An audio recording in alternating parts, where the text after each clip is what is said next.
Alright, so that should be done now, and there you go. Looks like points. So now we actually need to do the shading part, which is pretty fun. Save that. Go over into the material area. We have our principled ground shader here. Now we're going to need 2 of these. So copy and paste that. We're going to need one for the ground as is seen through the water, which should not get a wet map because it's already underwater. And one that is outside, the thing that actually has the wet map. The wet map being, again, an approximation of a thin layer of water. So I'll say the one that's already on there is the external one, and the one that will be representing the inside will be the internal one.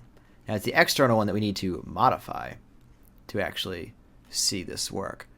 So frame 72, I'll jump over to here because we're going to have to start rendering this too. So right click and hold, allow editing of contents. So here we are inside the shader. It looks like a lot going on here, but it's really not so bad. The main core of it is literally the principled shader core. That's like the brain. And you can see everything that feeds into it is just kind of duplicates of each other. All these chunks here are kind of all the same thing. Like this is the base color, and this is the metallic color, and this is the transparency thing, and and so on and so forth. So what are we interested in? We're interested in 2 things. One is just making the color darker in areas that are close to these points. So here's the base color one. So we need to follow this one. So there we go. Base color. And a little secret is we have all this stuff here. If you want to hide all that, don't select the base color one, but select this one that's next to it. Say actions. Come on. Or actually, rather, I'm sorry, inputs, and then hide inputs. So now everything that was leading into him, which was all this stuff, is now hidden. I didn't want to do it on this node because I want to keep these around. So base color is the color that's set to currently. That's not so bad. We still want it to usually be that color. We just want it to be the other color sometimes. So what do we need for that? We need first to read our point cloud. So point cloud open is the core, the crux of this thing here. Point cloud open reads a file in. What file does it read? Well, the ones that we just made. So click the gear next to it and click promote parameter. You'll see it makes a little nubbin here. And if we go back up to our principled shader, you can see it added that parameter on the bottom here, point cloud texture. So let's go get it.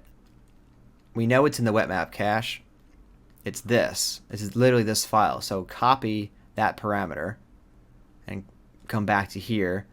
We're going to say paste absolute references to that. So close. There we go. And that will, of course, if you middle click it, it resolves to the same file name, because of course it does. So coming back in here, so now we have it. We've opened that file. That data now exists for us. Now the file, the way point clouds work is you look into them at a certain location and then find how many points are close to you and potentially even get what attributes there are. So we can drop down a global variables here to get the position. So you can plug the position into there. But this actually doesn't work. This would work, this literal thing would work in a geometry VOP.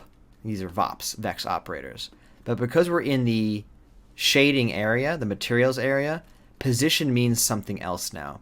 Normally, position means the actual position, the P attribute in world space.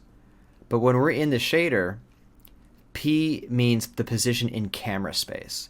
Everything has been transformed to be relative to the camera. And that's a problem for us because when we saved this file, the XYZs of all the points in there are in terms of world space. So they actually won't line up to what this P is here. Fortunately, it's extremely easy to fix.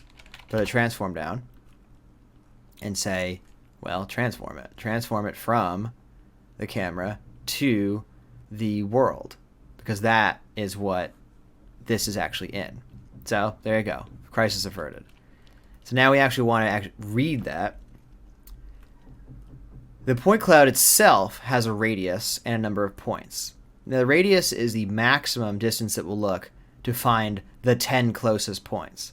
So this could be a lot, and it doesn't really matter if you only put one. If you only put one, it's only ever going to look at the closest point. I'm going to say look at the closest 3 points, and sure, keep it kind of close by as an optimization to help it look things up faster.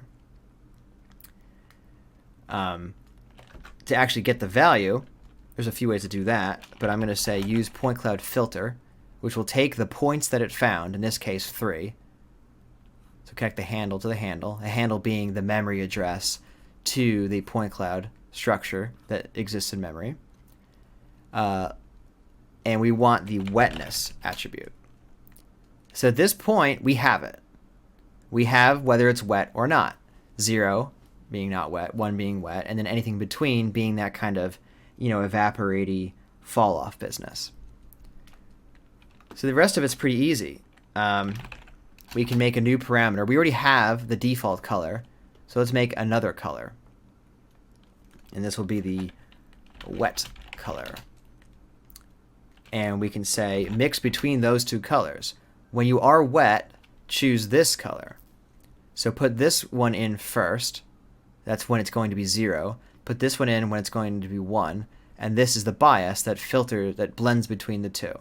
So this is now the new color. So that should be it. So coming back out here, I'm going to say we'll go to our out context.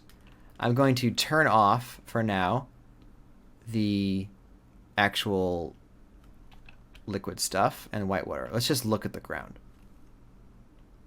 So if we come here, let's render it. That should work. We should see dark brown, or we should see, we didn't actually set the color yet. So we should look the same, actually. Well, it looks like black. So it is working. That actually looks really cool. It looks like charcoal. In any case, so go to the matte. That's just the default color, I guess, is black. So whatever we set this to will be what it changes to. So here it is with the same color brown. I'm going to say make it be like half of this. Make the value, meaning the brightness, be half. So now it's just darker in this area. So that's pretty cool, right? I'm going to start it with, let's take a nice little snapshot. Let's add to our snapshot collection. So that's good enough. So snapshot, and now come back in here, change the value to 0.15. That will update the RGB accordingly. So there you go. So now it's darker brown wherever the water, has touched, and will be less so in other areas as it fades away. So that's pretty cool. We have the shader doing something different based on data that we simulated. That's the power of Houdini here, is that we get to use attributes in this way all the way to the end of the pipeline. So I'll snapshot that also. Save it to disk too, because that's what we're doing now, I guess. Save this. The other thing we want to do is drive the roughness. Right now the roughness is 0.8, I think. So let's grab this, because this has the same value, and let's travel all the way down. In fact, where are we going? Let's go look at the, and it's annoying. Let's look at this again. We want to find the rough attribute, or the rough parameter, rather. So there it is, rough. So let's follow that down. So here's the rough right there. So we apparently overshot it. There you go. Oh, that's any, so I guess I missed it. There's rough. So the roughness is a similar thing. Right now, this is what we set it to, which I believe, again, is 0.8. So once again, we need another parameter to be the wet roughness, which I can already tell you is going to be 0. We want to not be rough at all. We want to be completely slick. So we need to do a similar thing where we'll take a fit range and say, let's take the value that's coming in And when it's 1, it's going to be this second thing. When it's 0, it's going to be this first thing. So the second thing, when it's 1, is this. And the first thing is this. Like so. And now, once again, this becomes the new roughness value.